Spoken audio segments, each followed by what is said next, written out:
vamos fazer uma pequena análise, né, uma breve análise do segundo dia de desfile do Grupo Especial, na segunda-feira de carnaval, desse carnaval 2017. Nós começamos com União da Ilha, né, um enredo afro, né, um enredo que propunha falar do tempo, né, da visão banto, né, é isso? A visão banto, né, a visão banto do visão Angola, digamos assim, do tempo, né? Então tem algumas situações que eu me questionei, quer dizer, eu acho que o Severo tentou realmente ter criatividade no enredo afro, mas eu acho que em muitos momentos ele acabou fugindo do tema afro, né? Então eu vi muito brilho, e eu me assusta um pouco quando eu vejo muito brilho no enredo afro. Eu vejo o enredo afro uma coisa mais pura, né? Mais terra, mais chão, e eu vi uma mistureba de estilos, de formas, né, que plasticamente até passam, digamos assim, bonito da forma. A Ira veio bonita, né, a confecção perfeita, mas a mistura do enredo não me agradou. Então eu vi a Ira bonita, sem dúvida nenhuma. A Ira pode até voltar entre as campeãs, mas eu vi uma ilha com um afro muito improvisado. A criatividade exagerou um pouco e eu vi muito mais branca do que afro, muito mais branca do que negra. Então a ilha não teve aí, para mim, uma grande situação por isso. Agora, plasticamente estava bonita, as alegorias estavam bonitas, mas eu acho que ele fugiu um pouco do afro. Um pouco não, acho que ele fugiu bastante do afro. Então ficou como a gente chama popularmente, uma maionese de um enredo afro. Eu realmente me assustei um pouco com a ilha por esse lado. Agora, a ilha estava bonita, estava completa, sem falhas, sem erros, né? Ela passou, tá certo? Depois viemos a São Clemente, e aí é o dedo, é a assinatura de uma grande carnavalesca, a Rosa Magalhães, que inclusive via numa alegoria, eu acho na segunda alegoria, como pintora, maravilhosa, fantástica. E é bonito a gente ver a alegria que a Rosa Magalhães está em fazer carnaval na São Clemente. Ela está sentindo em casa à vontade, tipo assim, ela arranjou um local onde ela tem paz, tem tranquilidade, uma escola que não cobra dela o campeonato, por exemplo, não tem a tensão do campeonato. E com isso ela vai trazendo belos carnavais na São Clemente. Não é um enredo dos meus sonhos, né? Esse enredo que não dá nem para a gente lembrar direito qual é o título, né? E basicamente era a história do Palácio de Versalhes, um caso de corrupção na França de Luís XIV, o Rei Sol, e a Rosa conseguiu desenvolver isso maravilhosamente. Tinha um carro dos jardins, né, desse palácio, antes do Versalhes, que era um brinco, uma pérola, e as 3 alas seguintes. E aí a gente vê o seguinte, o dedo do talento, né, o talento de uma Rosa Magalhães. Ela não colocou brilho nessas 3 alas que representavam os arvoredos do jardim, as folhagens do jardim, eram lindas, maravilhosas as alas. Esse conjunto formou um momento mágico no carnaval da São Clemente, que a cada ano ela vem se aproximando, né? E eu não duvido nada que ela possa estar entre as 6 esse ano. O carnaval foi perfeito, foi um carnaval limpo, bonito, né? Leve. Teve o último carro, por exemplo, onde aparece o Palácio de Versalhes, que era muito pequenininho, era uma miniatura no alto da fortaleza, onde estava preso aquele corrupto, né? Que era o ministro das Finanças, né? Do Rei Sol, e aí começou todo o enredo. Mas eu acho que o desenvolvimento foi maravilhoso, foi muito bom a gente ver a União da Ilha. E é importante a gente ter essa diversidade de temas. Tema afro, depois veio a São Clemente contando uma coisa mais histórica, né? Lá da França, em 1600, né? E pouco. E isso é muito importante para nós. Gostei muito do Carnaval da São Clemente, e a São Clemente, a cada ano, ela vem crescendo um pouquinho. E daqui a pouco, quando ela chegar entre as 6, pode até ser esse ano, né? Mas as pessoas já não vão estranhar, porque ela tem feito carnavais muito bons. Sabe aquela coisa, naquela escola que vinha para não descer? A São Clemente já não tá nessa fase, ela já cresceu, ela está crescendo realmente. Eu vi uma abre-alas da São Clemente, né, hoje, que eu nunca tinha visto a São Clemente tão bonita. O abre-alas era lindíssimo, né? Então é isso, São Clemente muito bem. Quem sabe está entre as 6 dessa vez. Depois tivemos a Mocidade Independente, outra grata surpresa. Eu fiquei muito feliz em ver a Mocidade. Não era um carnaval ousado, diferente, né? Mas tem essa alternativa. Então você teve um carnaval afro, você teve um carnaval histórico, e você teve um carnaval falando de um país de cultura totalmente diferente da nossa, que é o Marrocos, né? E aí muita gente, quando se lançou isso, falou, e mais um enredo afro, né? E na verdade Marrocos, né, é no norte da África, né, banhado pelo Mediterrâneo, é lá coladinho com a Europa, né? Então ele é de colonização árabe, ele é um país árabe, né? Muçulmano, inclusive, não tem nada a ver de afro aí. Eu gostei muito do trabalho, que o Alexandre colocou na avenida, muito mesmo. É o capricho do Alexandre, é o estilo do Alexandre, aquele excesso de plumas, né? Mas aquele negócio, a assinatura de Alexandre Losada é isso, né? Então, alas requintadas, fantasias e alegorias requintadas, quer dizer, inclusive ele fazia parceria com o Edson Pereira, o carnavalejo da Unis de Padre Miguel. Eu acho que a saída do Edson Pereira, né, que ele acabou não concluindo o carnaval, fez com que o Alexandre tivesse liberdade de trabalhar sozinho, sem intromissão. Eu acho que isso fez crescer o carnaval da mocidade.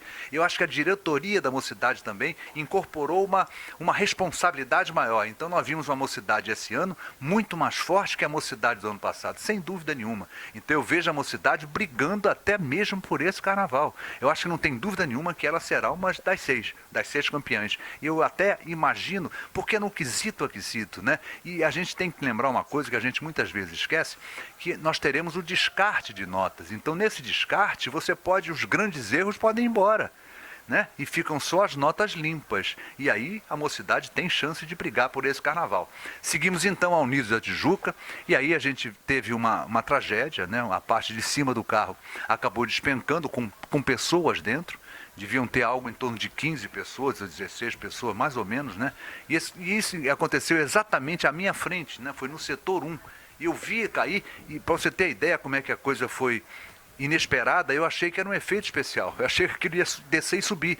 Eu só percebi que não era efeito especial quando as pessoas que estavam no entorno desse carro, né, que não caíram, elas se espantaram e se assustaram e ajudaram duas pessoas a sair desse alçapão que foi criado, né? Então você imagina um grupo uma parte de alegoria cair, ela cai mesmo, e isso a gente sabe que a gente usa a talha. Por que a talha? A talha é um mecanismo que você, através de corrente, consegue levantar uma parte inferior para que ela suba acima dos limites da rua, né? Quando a gente transporta uma alegoria da cidade do Samba para a Marquês de Sapucaí, a gente tem limitação de fios, né? Então a talha é uma coisa que te permite levantar acima do fio quando você já está na área de concentração.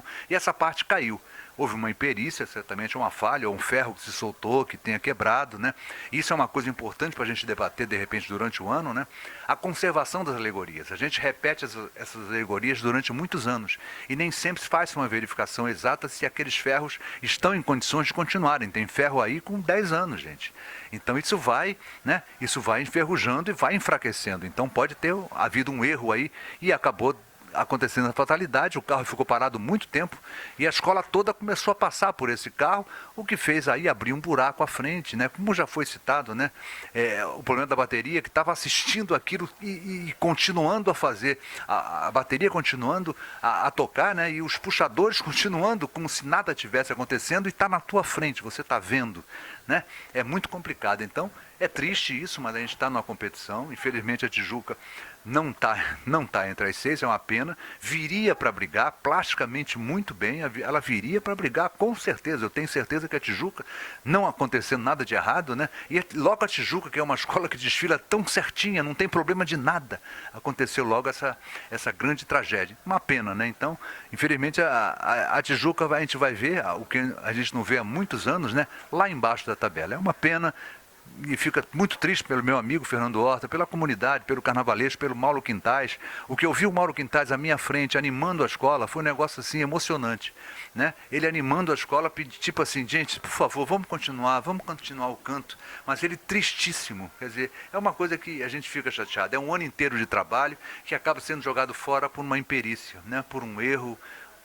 É complicado, é muito difícil. É triste o que a gente vê da Unida Tijuca, que a gente viu hoje da Unida Tijuca. Vem a Portela. E mais uma vez é o grande Paulo Barros, eu coloco assim. Não que o Paulo Barros seja impecável, né? Ele tem erros, sim, tem falhas, mas eu vi uma Portela maravilhosa, um enredo que fala dos rios, né? O único senão que eu faço da Portela, eu tenho que citar isso, mas que eu confesso que eu acabei esquecendo naquele mar que passou por aqui, eu nem relevei tanto. O samba, para mim, não é tão descritivo como eu gosto. Eu prefiro sambas enredos mais descritivos, que contem mais o enredo, que me falem mais do enredo. Então, o samba da Portela tinha uma subjetividade, ele falava muito mais de uma parte do enredo, que era o rio Portela, né? citava algumas coisas assim e tal, mas algumas coisas não eram retratadas pelo samba enredo. Mas independente disso, quer dizer, era um samba, o samba é belíssimo.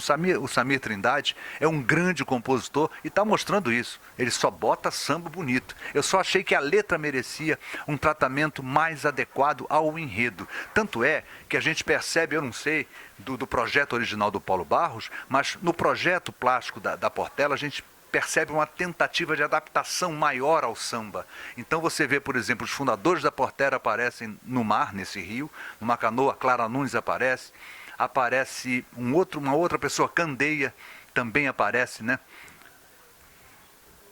Quem? Dodô, eu não consegui lembrar quem seria a pessoa. Né? O Hélio me deu uma cola ali rapidinho. Então, era Dodô. Obrigado, Hélio. Realmente era Dodô, eu não consegui lembrar quem seria. Eu olhei e não consegui lembrar.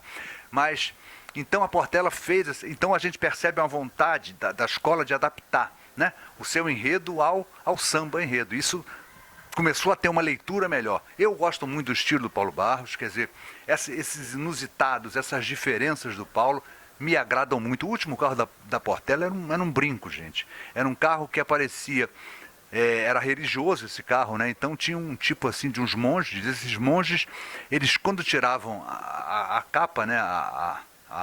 Que os cobria, apareciam os sambistas da Portela. Maravilhoso. O samba, realmente esse carro era maravilhoso, me emocionou muito. Eu vejo a Portela como uma grande favorita para esse carnaval. Para mim, quem leva esse caneco, esse ano não tem jeito, é a Portela. Mas interessante, sabe que eu achei a Portela ano passado mais forte, mais vigorosa que esse ano? E ainda assim a Portela em 2017, para mim, ela disputa o carnaval e para mim, pessoalmente, ela ganha o carnaval. No final, chega quem, né? A Mangueira. E aí já passa na nossa cabeça o seguinte, rapaz, vem a campeã e vai brigar pelo bicampeonato. E foi isso que aconteceu claramente. Só que não aconteceu o arraso do ano passado. Não, ano passado acho que a Mangueira entrou arrastando mesmo, né?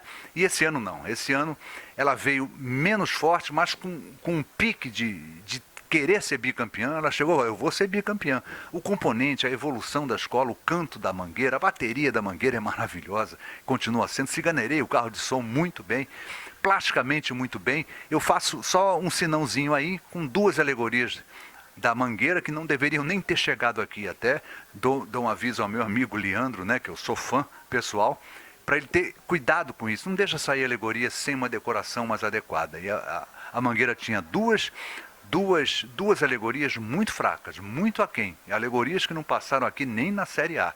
Então esse cuidado é importante que se tenha para que, né, não se jogue fora de repente um carnaval. E houve também um problema de um buraco, mas aí é que eu falo sempre do descarte. Existe o descarte, né? E esse descarte pode zerar tudo e ficar tudo igual. A Mangueira está na briga, com certeza está na briga, pode até ser a bicampeã. Eu particularmente ainda prefiro a Portela. A minha classificação, as três primeiras pelo menos, seria Portela em primeiro, Mocidade em segundo e Mangueira em terceiro. E aí, as outras aí tem uma briga grande que envolve Grande Rio, que envolve Imperatriz, que envolve Salgueiro, que envolve a própria Beija-Flor. De repente, uma São Clemente, que ninguém está preocupada, né? Mas ela vai conseguindo pontinho, gente, porque o desfile dela não teve erros, né? Talvez alegorias um pouco pequenas em relação às outras, né?